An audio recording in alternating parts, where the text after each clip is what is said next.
Hello everyone, and thank you for joining today's webinar, Unpacking Social Dynamics, a guide to strengthening your workplace safety culture. My name is Cassie Bolter and I'm the Events and Partnership Manager at Sentis. Today's presenters are Head of Client Solutions, Ben Carnell. Ben leads the business function responsible for overseeing Sentis's client partnerships.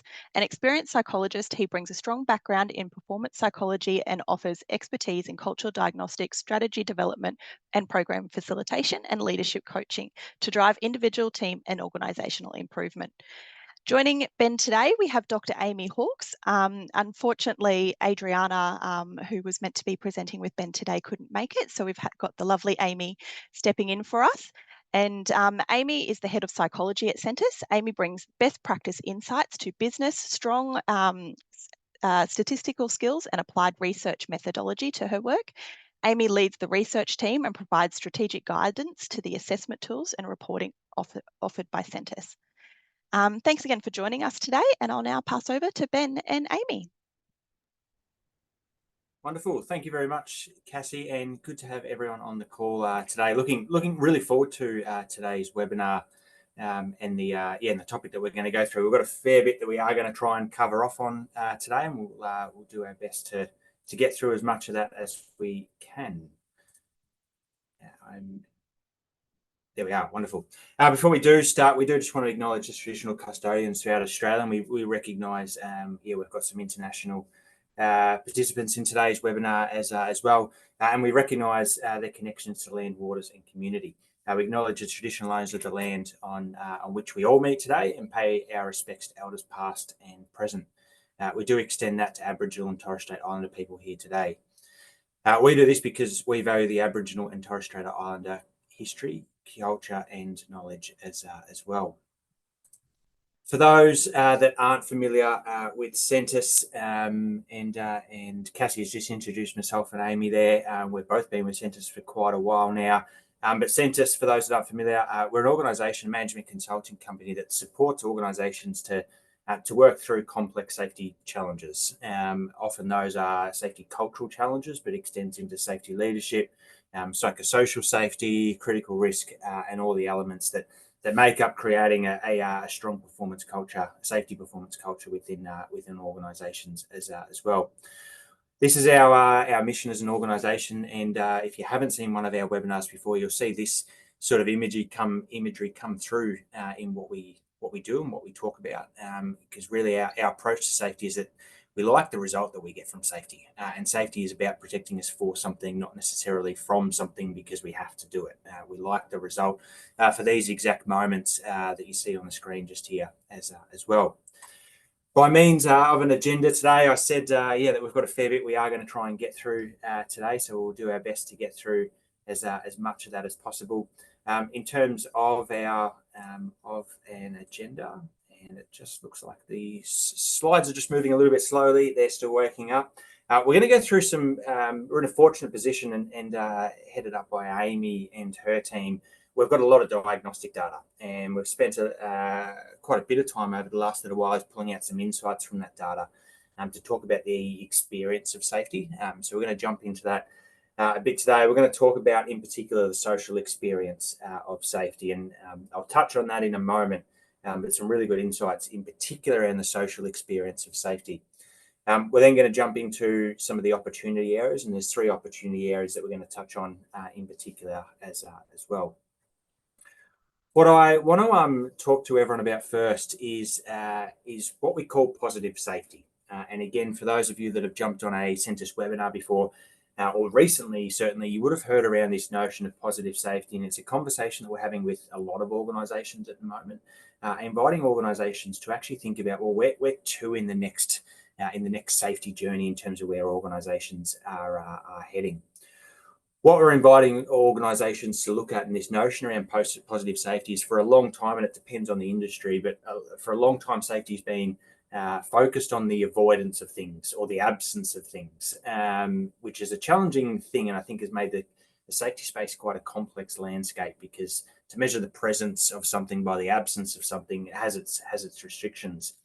What we're inviting organisations to look at is to actually cultivate or create the sort of environment, the culture, the workplace, we're actually looking at what are the things that we do want to see within our particular workplace that tell us that people are having a safe and a positive experience at work. In particular, what we're inviting organisations to look at is the experience of work for people. And so often we can get caught up in different terminologies and those sorts of things. And what we invite leaders in particular and yourselves on the call today is to look at what is the experience like for people when they step into the workplace, and to look at that through three different integrated lenses. The first one is what we call the physical experience. And this is looking at things like the work environment, equipment, the physical environment, and the impact that can have on individuals' well-being, both from a physical well-being as well as a broader well-being perspective as well. And then we're inviting organisations to look at the psychological experience of work. So what sort of environment are people operating in, and what sort of impact or experiences that create for their mental and their psychological well-being. But then we're also inviting organisations to look at the social experience of work. And the social experience of work, which we're going to spend some time touching on today, is looking at what are all those interactions that happen between people, across teams, within teams, across levels, that has either a positive or a negative impact on what the experience of work is like for people. What we're seeing for organisations is that they really need to consider all three of these integrated areas well if they're to get up to what we would call a citizenship type culture. The challenge for a lot of organisations, or certainly the conversations that we're seeing, is that generally the physical experience has been a strong focus for a long time. And when we think about typical safety, or the word sort of safety springs to mind, or you put safety in Google Images, you'll see things that relate to the physical experience of safety. More recently, with the shift in psychosocial landscape across different countries, but likewise, probably over the last sort of 10 to 15 years, we've seen that greater focus on mental health and well-being, and that taps into the psychological experience of what work looks like. The opportunity exists, though. The challenge that we've probably seen is that both of those things are often treated quite separately. And the perfect example of this is you might be talking to a GM of health and safety at a particular organisation, and once you start to talk about mental well-being or psychological health and safety, is very quickly HR's brought into the conversation. And so these two things are treated or approached or looked after, supported by different parts of the organisation, often not in an integrated way. And I think that highlights the growth that organisations have seen, but also the key opportunity that exists is looking at what does it look like to bring those things together. The opportunity in bringing those things together is to look at the social experience of what work is like. Is that work is a very social environment. What is that like for people when they come to work, in terms of the interactions that they are having with people as well? You'll notice in this model, the safety experience model, is that psychological and social are treated as separate things to consider. Of course, though, they are integrated within the psychosocial aspect of work as well. One of the things I mentioned that we've looked at in the last little while is we're in a very fortunate position that we've got a lot of diagnostic data from working with a lot of different organisations. And what we've looked at over the last little while is looked at what are the perceptions of safety across different levels of organisations, when we try and understand what the experience of work is like for people. And what we've used our diagnostic tools to look at is, well, what does that look like across each of these three different areas: the physical experience of work, the psychological experience of work, and the social experience of work, just as much as well. And so this report, and you can add your name to the list. This report will come out very shortly. But what we've used is our safety climate survey, and our safety climate survey. Climate, for those not familiar, is looking at really sort of the high level of culture, or looking at culture at a point in time. And we've used that tool, which collects a lot of quantitative data, to really extract those insights around those three experiences of safety, and how they interrelate and how they work together to support one another as well. So today, what we're going to go through is actually some of the insights that have come out of this report, which will be released very shortly. To jump into that in a little bit more detail, this is the data that's within the report. So we're looking at data from over 59,000 respondents that have participated through their organisation in our safety climate survey, and looked in particular at their perceptions of what the experience of safety is like in their respective organisation. In particular, this tool is looking at people's perceptions, conversation we often have with executives and we have with boards, and a common question that we'll get is, well, that's just people's perceptions. Absolutely it is, and rightly or wrongly, it's their perceptions, and their perception will be reality. And so the opportunity for organisations when we go through a tool like this is to look at, what do we need to do differently? Or if we do think we are doing it differently, what do we need to do in terms of shifting people's perceptions and the experiences that they're having in their workplace as well. You can see, that all up, we're looking at a sample of around about the 30,000 mark as well. So we've stratified that to make sure that no particular data set is skewing that data. We're looking at data across a range of different countries, from Australia and New Zealand in particular, but we do a lot of work with organisations around the world, particularly North America, and likewise across in Africa and the Middle East as well. A range of different industries, utilities, mining and agriculture are some of the bigger industries that we've worked with, but you can see a range of industries there, and a lot of organisations, 75 organisations all up as well. And likewise, quite a representative sample across different levels of an organisation, as well as industry tenure and likewise age as well. So for Amy and myself, who we're probably data nerds, if we can throw ourselves into that categories, we love looking at this sort of data, because this is a heap of data that we're able to answer questions when we talk to organisations around, what are you finding across this country or across this industry or across what's happening across other organisations. Is we can speak anecdotally to that, but the best insight into that is looking at what data is actually telling us as well. So to jump into this in a little bit more detail here, is what we jumped into specifically is looking at the social experience of work. And the reason why we've jumped into this, there's a couple of reasons. One is that the social experience of work and the dimensions that contribute to the social experience has such a significant impact on what the physical experience is and what the psychological experience is as well. So if I'm to paint some examples just to flesh that out in a little bit more detail, is that if we want to increase reporting in an organisation, and we can put the right systems in place, we can have the right communication around it, we can be positioned well. If there's an element of distrust that exists between the workforce and leaders, that's the social experience. It doesn't matter really what you do in the reporting space until that trust, that social experience is shifted, the reporting culture is not going to shift. Likewise, if we want to talk about, people, let's say we look more at sort of psychological health and safety, and we look at the experience of work in terms of people being able to respond to challenges as things sort of ramp up, and the resilience that they've got, and likewise that they're supported with to respond to those challenges in high work demands. To be able to respond to that and to be able to meet those challenges requires having a strong trust, requires that psychological safety, to use Amy Edmondson's term, where people can have conversations and support each other around those high work demands.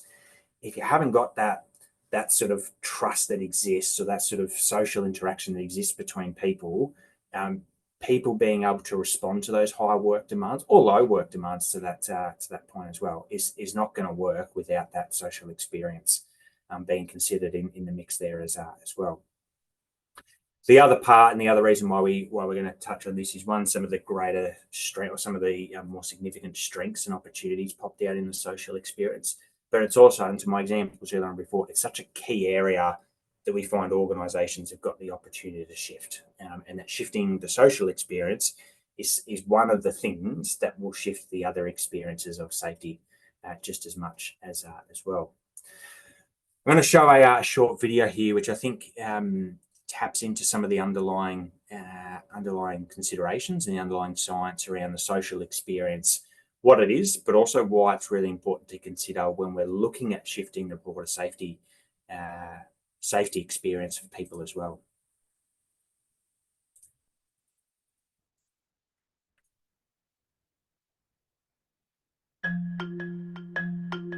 Humans are social beings that thrive when working in groups. Throughout history, we have enhanced our chances of survival by collectively sharing things such as resources, knowledge, and workloads. Alternatively, isolation or rejection from a group could have decreased our survival chances. As a result, our brain is highly aware of our ongoing social status and possible threats or rewards to this. Today, the workplace is one of the biggest social environments the brain experiences. Our brain is constantly providing us with feedback on our social interactions with others. We need to know when things are working in our favor or when our social situation may be under threat. Our brain interprets our social interactions through the use of neural pathways and chemical messages commonly used for pleasure and pain. For example, when our brain recognizes potential rewards from a social interaction, it releases chemicals along the same neural pathways associated with pleasure, making us feel physically good. When we feel threatened, rejected, or taken advantage of, the same pathways that tell us we are in physical pain are activated. Our brains don't always operate in isolation to one another. We often trigger a threat or reward response to the people around us. We may not even realize we are doing this. So the next time you interact with someone at work, consider what social messages you may be sending and the impact you may be having on their brain.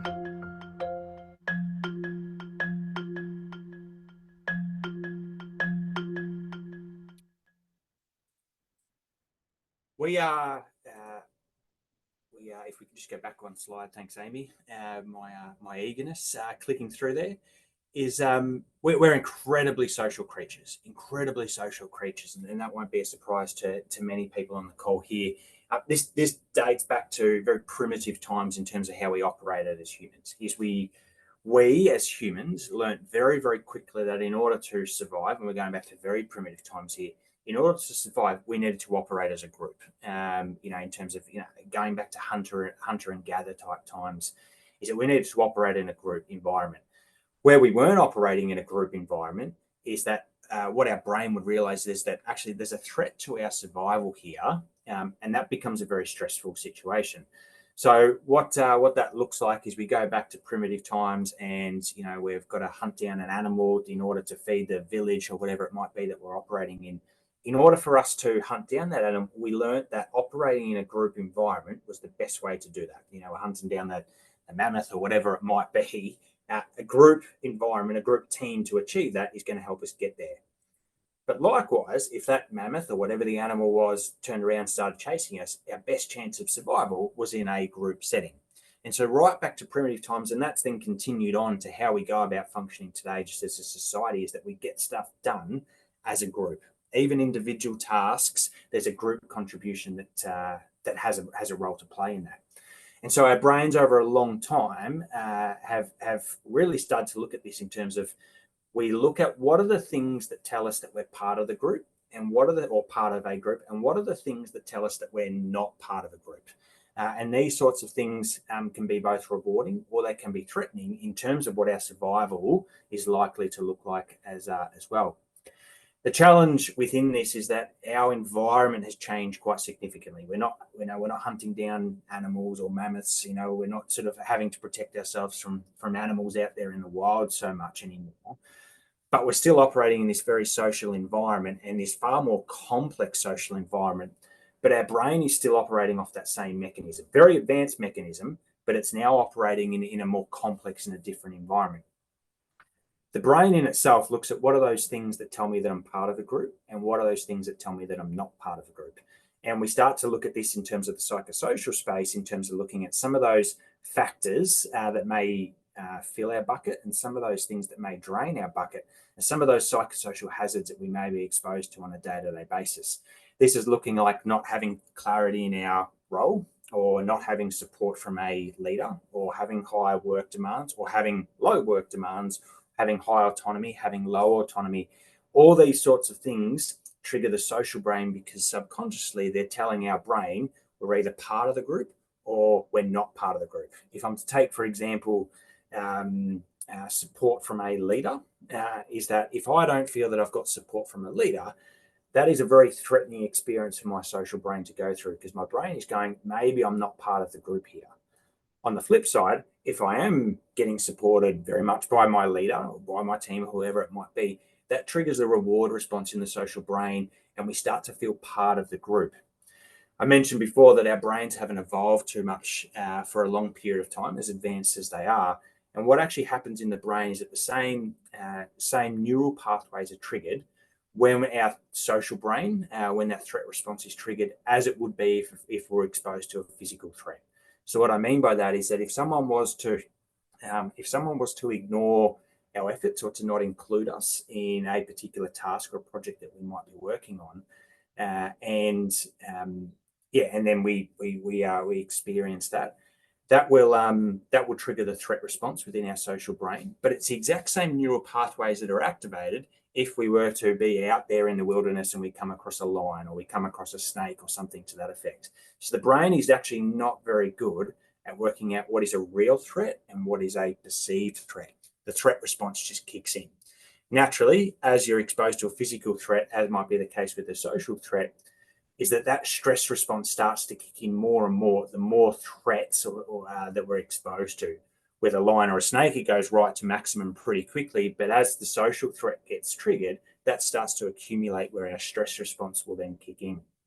This is where we start to see the impact on people's mental health and well-being and their psychological well-being as well start to be significantly impacted. The opportunity is, how do we as an organization, how do we as leaders actually start to be consciously trying to trigger the reward response in people's brains? And these can be some of the big things, which we'll touch on. Likewise, they can be some of the smaller things in terms of reaching out to offer support to someone. That is telling that person's social brain, in obviously not an overt way, but it's telling that person's social brain that, hey, you're part of the group here. We've got you. You're part of a team here. Far less stressful environment for that person to be operating in as well. So when we jump into the results, the interesting thing, and I mentioned it before, is that the social experience of safety, we saw that had both some of the higher positives when we look right across safety climate, but that it also had some of the most negative perceptions that existed as well. So let's jump into some of those positives. The first one is one of the strengths that came through right across that data set is a belief that people feel supported by their team. Is that safety is everyone's duty to maintain, the people there to look out for each other and support one another. So within their team, people feel really, really well supported. They know that person there that I'm working alongside, I feel that person knows that safety is their responsibility. I also feel that person there is going to be looking out for each other's safety as well. Likewise, we start to see that extend into what the supervisor relationships look like. So one of the strengths that comes through, and this often comes through in the diagnostics we conduct, is people have really good relationships with their direct supervisor, so the person that they report to, and feel that supervisor is looking out for their safety as well. But also that they can talk to that supervisor or their leader about safety or wellbeing concerns. And certainly we're seeing this shift more and more in the wellbeing space when we talk about psychological health and safety, is that people can talk to their supervisor around physical safety concerns, that they don't feel the environment is safe in where they might be operating. But likewise, and particularly relevant for those that might be more in a office type environment, is that people are able to have conversations with their leader, or feel they're more able to have the conversations with their leader about how their own wellbeing and mental health might be going as well. So what we're doing well, we're seeing those strengths from the social experience come through at a team level. So the things that individuals, the things that teams are doing, is working really well in the social experience, of safety. Is that there's something that teams, there's something that individuals, and I would also say that the supervisors and the leaders of those teams are doing to foster that safe, positive social experience of what safety looks like within their teams. On the flip side, is we see some opportunities that also exist in the social experience of safety. The first one we're looking at is how mistakes are managed, particularly during high risk activities, and we see that mistakes are often not managed well. Likewise, we see that people don't feel that they have the opportunity to contribute to organisational decisions. We also see that people don't feel that doing the right thing or that safe behaviour is recognised and rewarded. People often feel that safety only gets spoken about, or wellbeing only gets spoken about when something goes wrong, that we're not actually acknowledging the good. And people don't feel that change communication or that change is necessarily implemented well as well.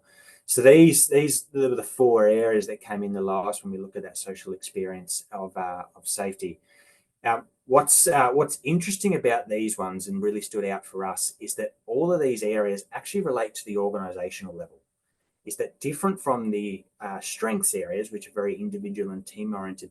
These are the things that actually need to be shifted and actually need to be targeted at a systematic level. So many interventions and so many things we see organisations doing target the individual, target the team level, which is great. But we really need to be looking at what needs to happen at a systematic level if we are to really facilitate that shift in what the social experience of safety looks like. We're going to unpack each of these 3 in turn. I'm going to hand over to Amy, who's going to take us through the first one. Lovely. Thanks, Ben. The first one that we thought was worth spending a bit of time talking about today is the reward and recognition component. And as Ben's explained about the social brain and the various threats and rewards that we can perceive in our environment. So when we perceive something as positive, our brain is going to release that oxytocin and the dopamine, those 2 feel-good chemicals that help reinforce our interest in what's going on around us, around people around us, help us feel connected. And that ensures that we're likely to return and repeat those behaviours. So that's the power that sits behind really good reward and recognition.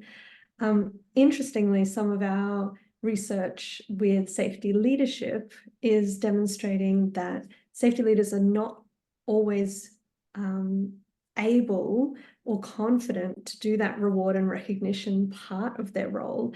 And their employees are also perceiving that that is the area that they're not stepping up enough in, they're not feeling supported enough in. So it's absolutely an area that our safety leaders can be thinking about more. And I think leaders in general can be thinking about more.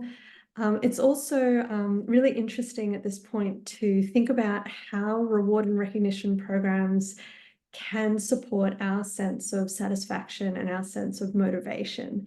So we know that there are some basic elements of a work environment that we need to get right for people to feel motivated and for people to feel satisfied in their work. And that's things like basic fair working conditions, fair remuneration for a day's work, having a clear role description. So these are termed hygiene factors by Frederick Hertzberg in his early motivation theory. And that's because these are the basics that we need to get right before we can start to build motivation to a higher level. So I'd really encourage you to spend a moment to think about what's going on in your workplace. And do we have these hygiene factors right before we start adding on reward and recognition programs? Because if we don't have the basics right, these reward and recognition programs aren't going to get off the ground the way we really want them to.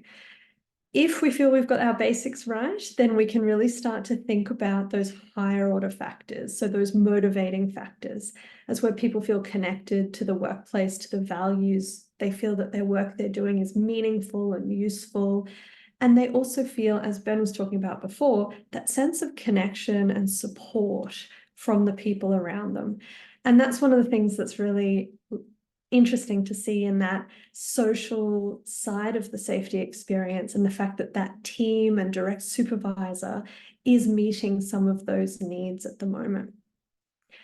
At this point, we'd love to pause and get some feedback from you all on how you see reward and recognition programs working in your organization. So Cassie's popped up a poll on the screen for you there.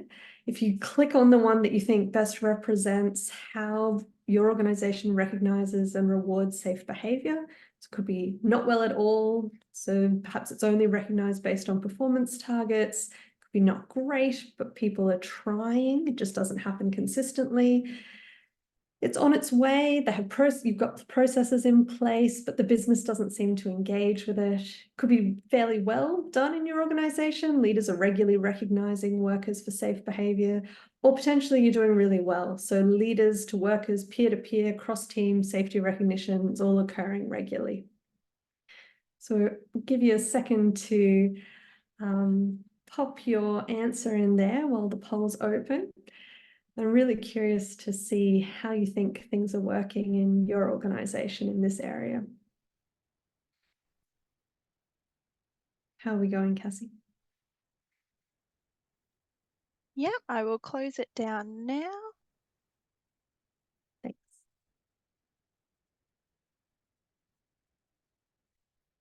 Fantastic.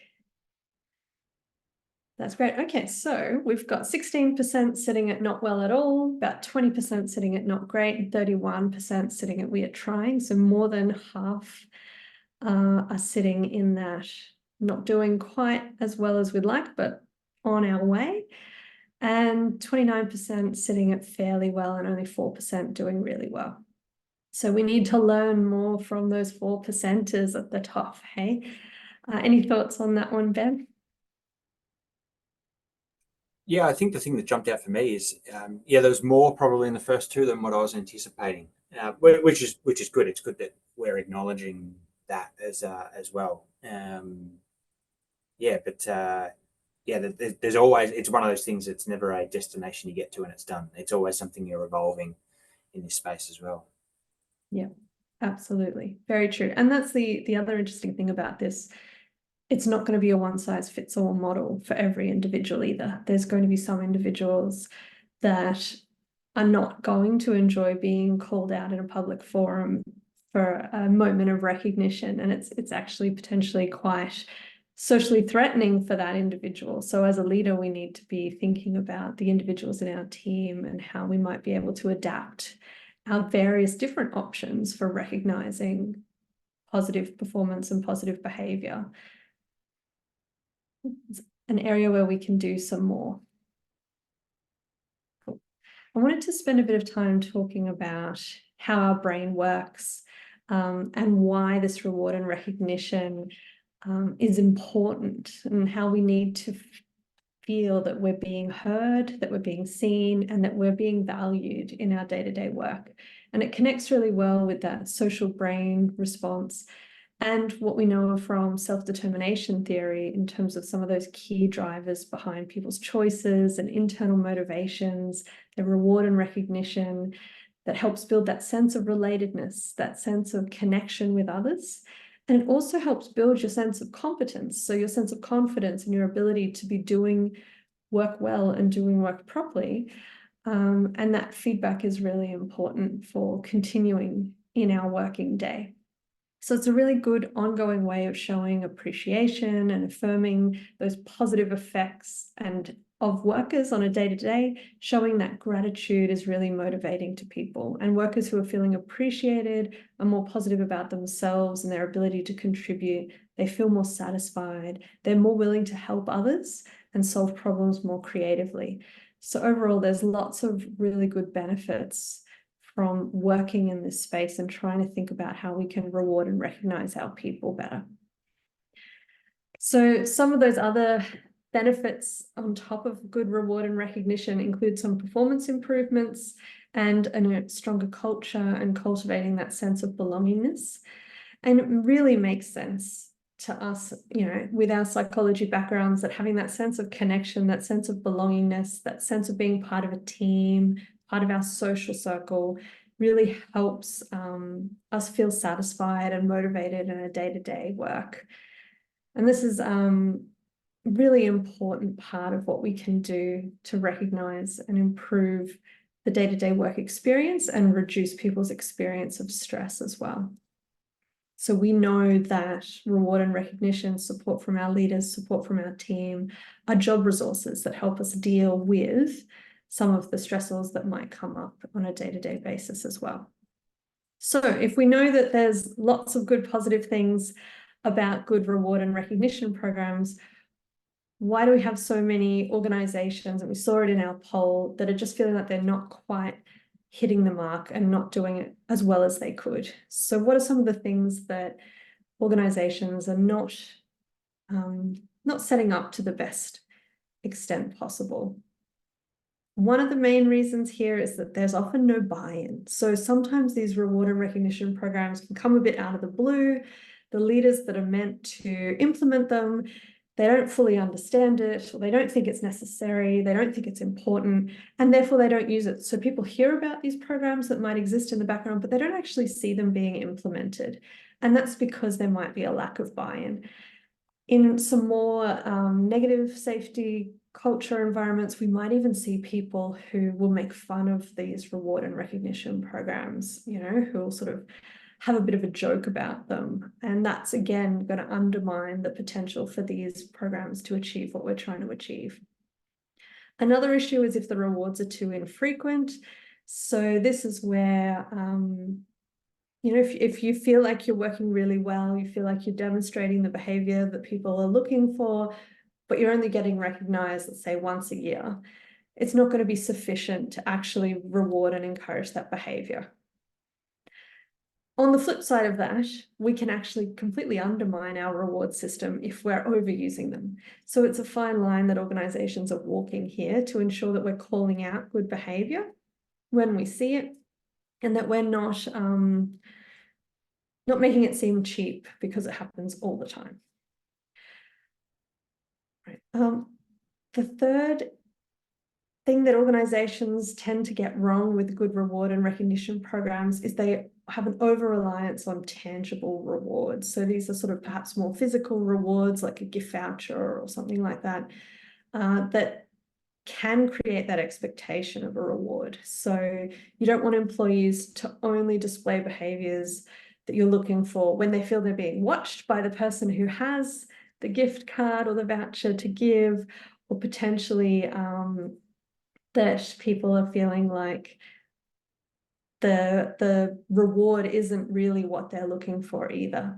There's an interesting piece of research in the social psychology space that looks at helping behavior and what happens when somebody is rewarded after helping.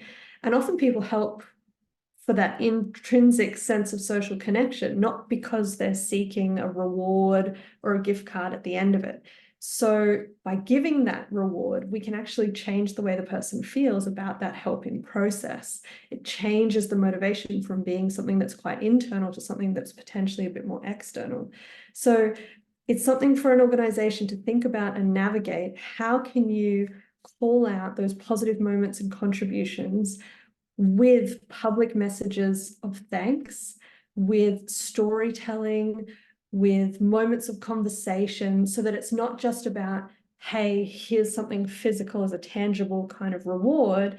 It's something that's talked about as a story, as reason for being there, and something that's positive about a moment in time, so that it's not just about getting the gift card at the end of the day.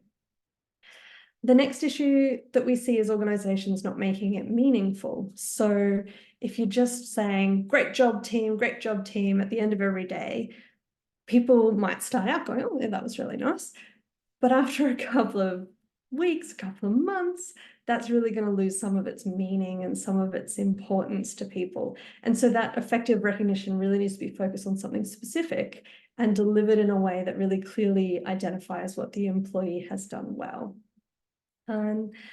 Last issue, I know there's a long list of issues that organizations are getting wrong in this reward and recognition space, but the last one is that they're not being equitable. So if we're giving rewards that can't be accessed by all the relevant employees, then this is actually likely to trigger that threat response, that sense of being excluded from that reward. So something that you might hear about could be a special lunch or a special barbecue as a reward for a really great quarter, but it's at a time of the day when remote or shift workers can't attend, and there's nothing else that's offered at an alternate time or at an alternate site or something like that that recognizes the full team effort that went into achieving that result.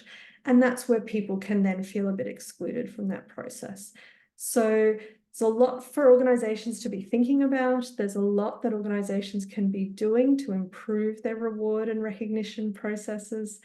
And it's really about more than just monetary rewards. We really need to start thinking a bit more creatively about how we can recognize our people, connect to that purpose, connect to that sense of team, the sense of meaning, the sense of learning and innovating and sharing those solutions and being creative. And that really helps, you know, build that employee value proposition that goes beyond just a pay compensation kind of reward. Lovely. So some top tips that I've sort of touched on a few of these already, but it's a quick summary before we move on to our next topic. So there are a few things we can do well to create a culture that recognizes and rewards our positive behaviors that we're looking for.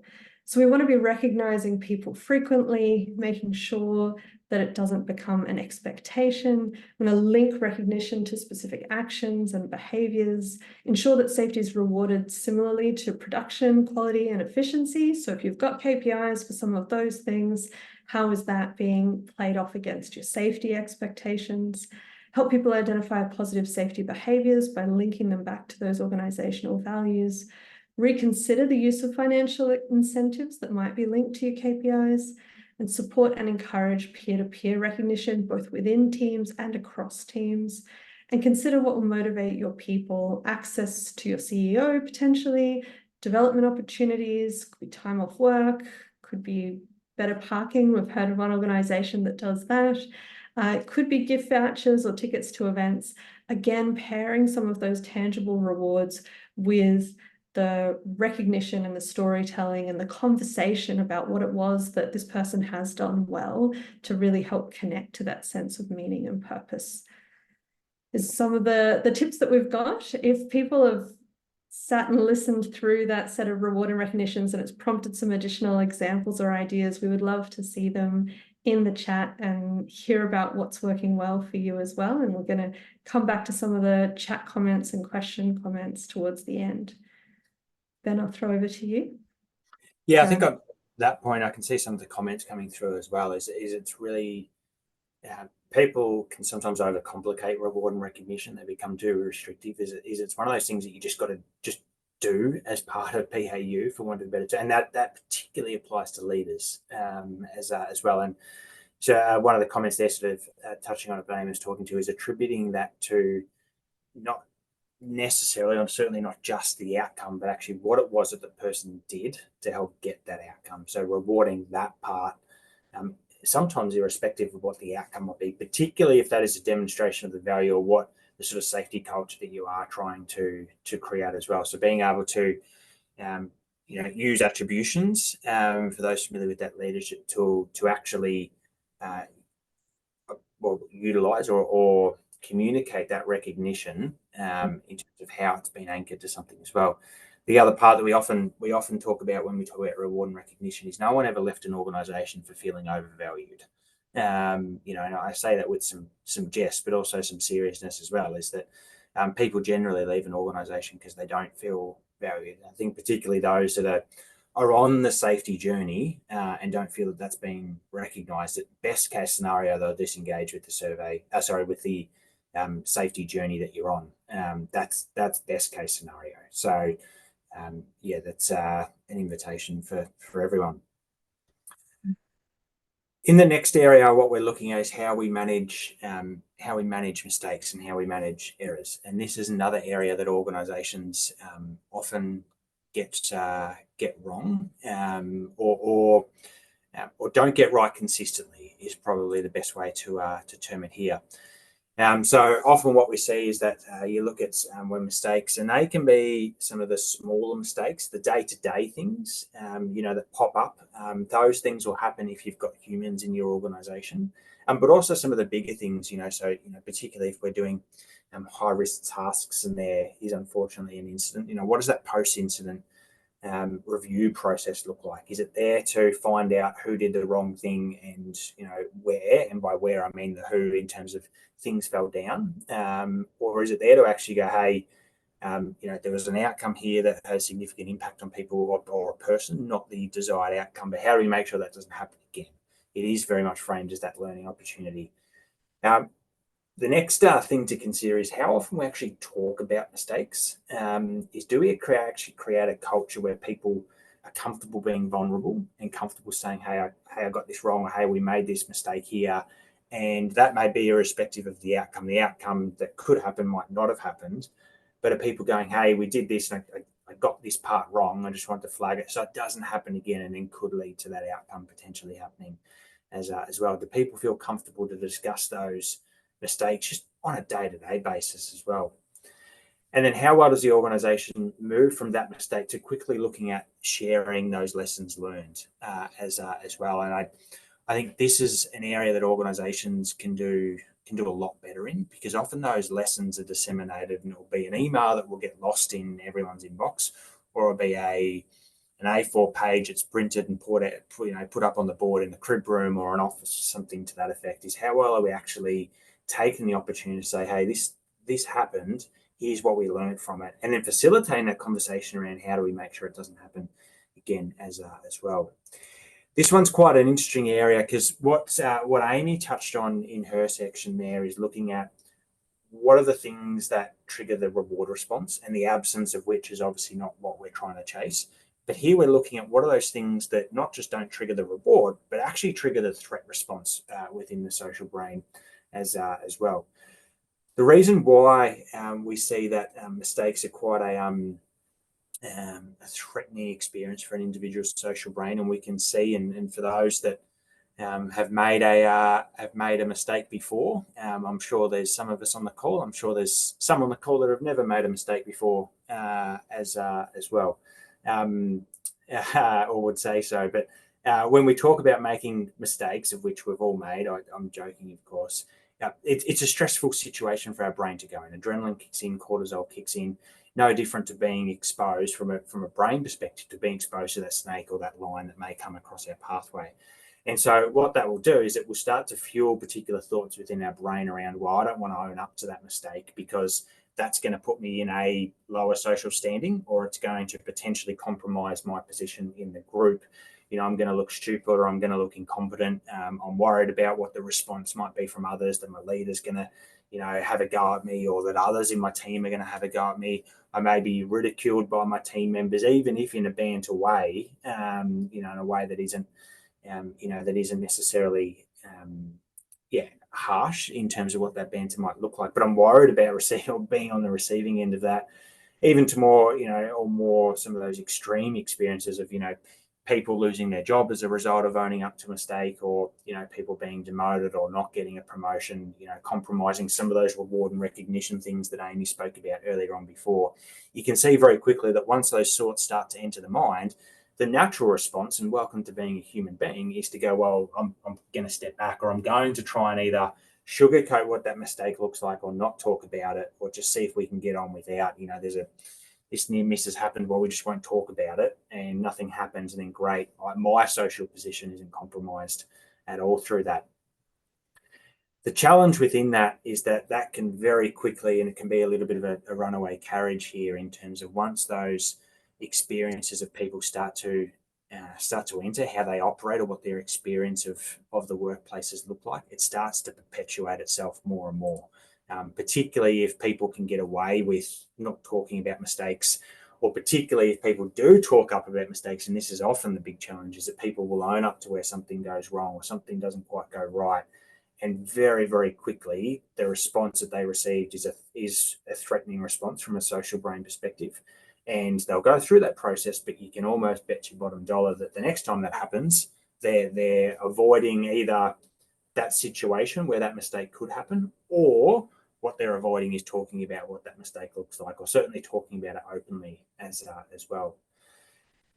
The kicker in all of this is that mistakes are inevitable. As I said, sort of welcome to being a human being, welcome to working in an organisation, is that things are going to go wrong from time to time, and sometimes often, sometimes less often.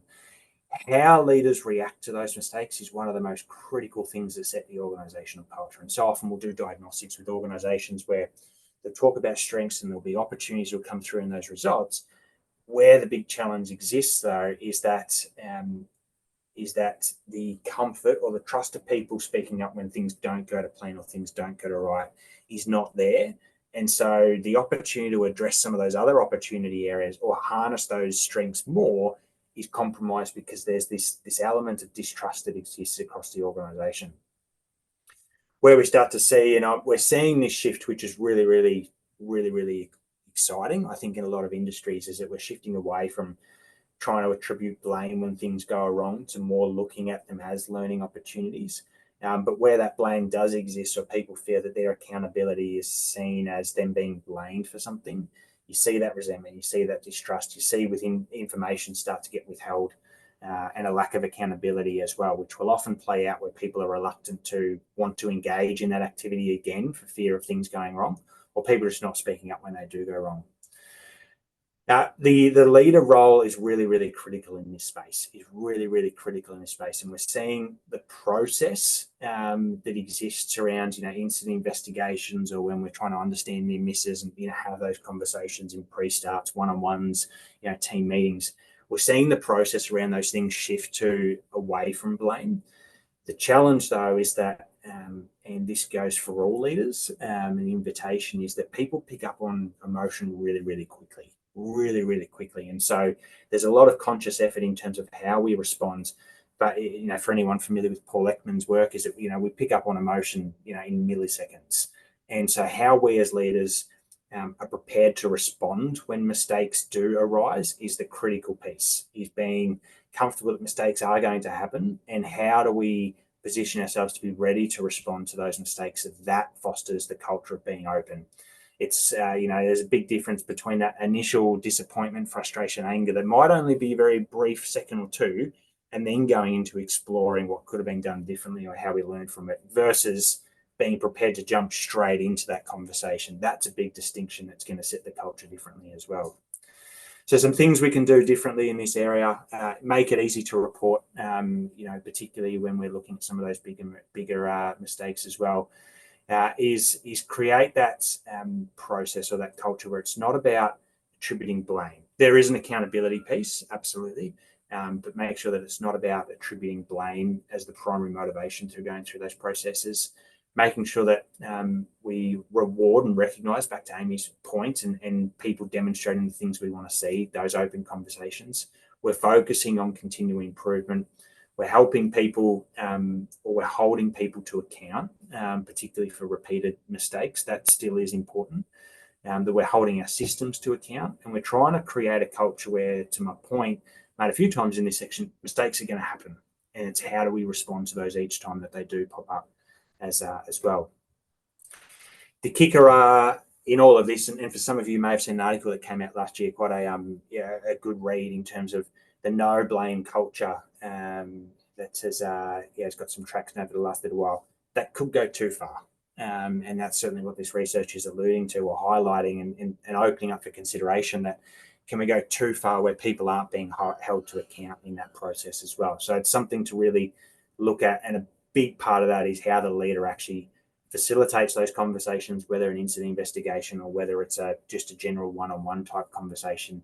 Is how do we facilitate those conversations where people still are held to account on what they need to do, and there's a whole nother webinar within that, but that people are open to also having the conversation as well. To jump into the next one, I'll hand over to Amy. Just to touch on this last one, also a very important. Lovely, thanks, Ben.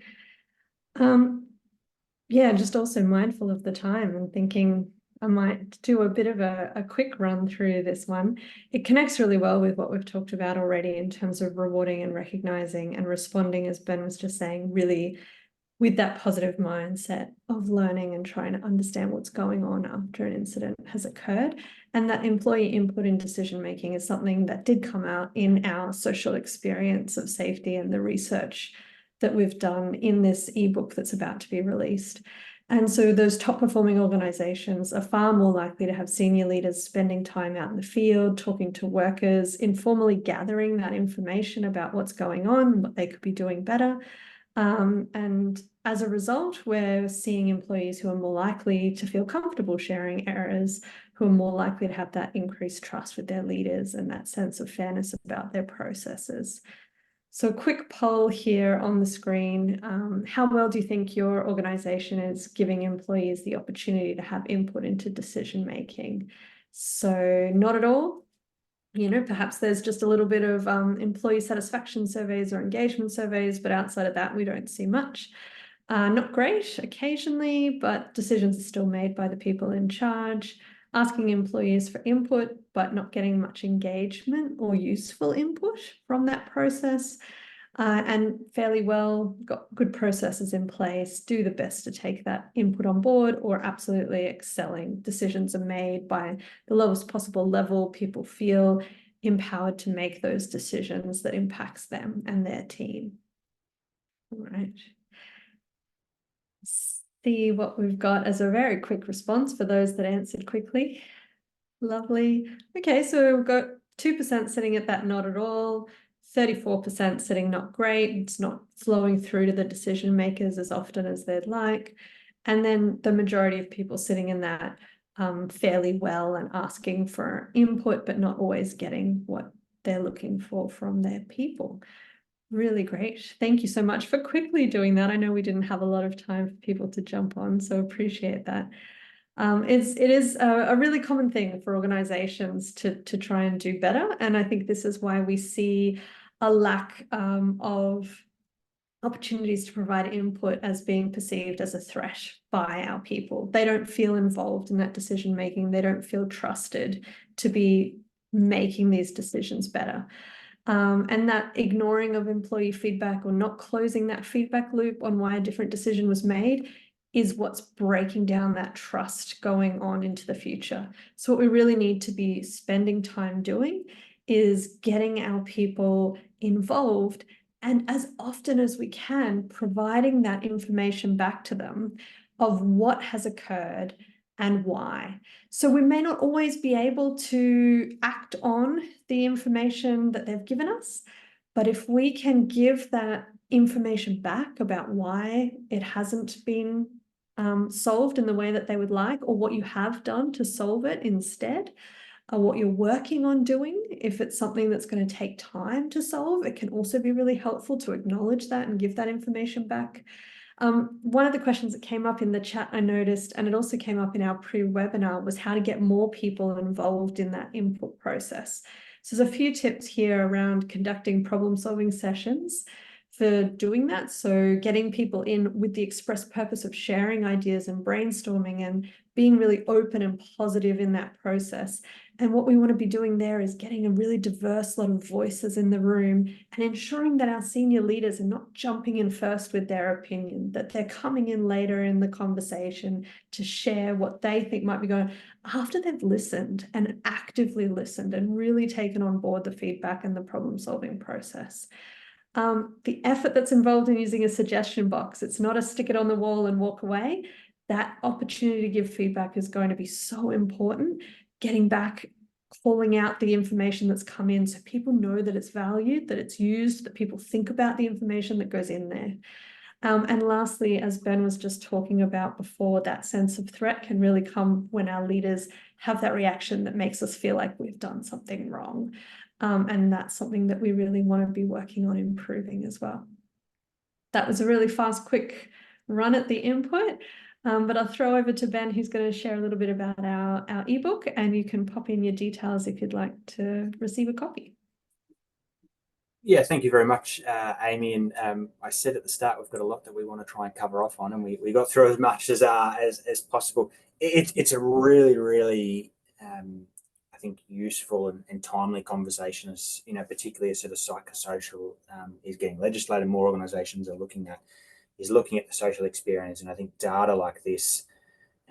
Invite all organisations, that the difference between those organisations that really want to make a difference and those organisations that want to be seen to making a difference is how well they look at the data. And so I think data like this, as well as your own data through whatever method that might be generated or provided, is really, really important to look at. What do we need to do to really shift what the experience of work looks like for people? It's such a critical thing that leaders need to be asking themselves every day, all the time, is how well do I understand what the experience of work like is for my team? And the same applies in the safety landscape, certainly, as well. This report will come out very, very shortly, so please respond to the poll just on your screen there, and we'll be able to get you a copy of it. Likewise, as well, we unfortunately didn't get to we picked up on some of the questions coming through, but really any of the questions that were coming through today, there's quite a lot of questions that I think Amy and I could take up your weekend plans with by continuing on going through those questions. They're questions we'd love to discuss. So we might look at those and pick those up in a different forum. But likewise, we would be very open to jumping on a call, to unpack these things, more with people. So if you are interested in jumping on a call with one of us or one of the team, just to flesh this stuff out just a little bit more detail. I think there's such a great opportunity to learn from each other, and likewise we really enjoy talking to how people are finding this data play out in their workplaces as well. By all means, respond to the next poll that Cassie will put up just now as well. But from Cassie, Amy, and myself, thank you very much for jumping on the call today. It's been great. Feel free to add us on LinkedIn or reach out. And we'd love to jump on a call with anyone here and chat about all things social experience. Thanks, everyone. Thank you, Ben and Amy. On behalf of Sentis, I'd like to thank everyone for joining us today. We look forward to having you join us for our next webinar on the 14th of March. Invites will be coming out next week on unpacking a case study in critical control management of a major mining operation. Until then, stay safe, everybody. Goodbye. Thanks. Bye.